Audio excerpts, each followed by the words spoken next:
It's ever evolving because, finances are more of a mindset than a numbers game. And it's a feeling. Like most people buy on emotions and stuff like that. And I still get that way. Like, well, like the laundromat, I'm like, the numbers didn't work because he was showing such a loss on his tax return, but my gut was like, this is there, this is there, this is there. And it's showing that it is there right now, just a short period into it. So hopefully in a year I feel the same way. You have to keep that in check. You have to be content with where you are and, not let the emotions like play the game for you, or you can easily just keep buying, keep buying, keep buying, whether it's, small little shopping trips or houses. You can get way in too deep if you're over leveraged, and yeah, you can get it like that. If the cash flow at least covers the bills, which it does with the laundromat, it wasn't like raking in money like people say on, the podcast. They're like, oh, I bought one and it made me $200,000 in the first 6 months. And it's like, that wasn't the type of laundromat we did. On paper, it paid the bills, but I saw more potential in it with some updates, and we've made some small changes and it's already,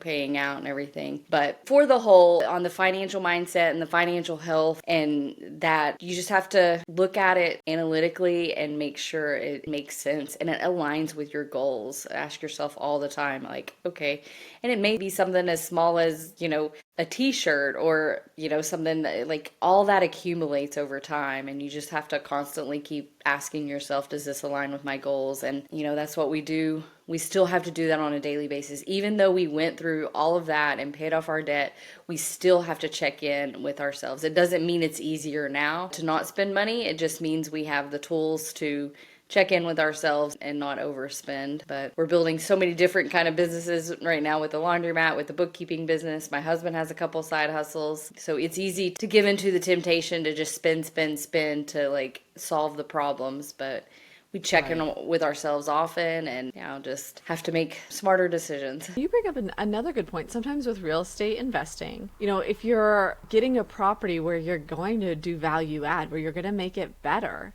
the numbers right now might not look good.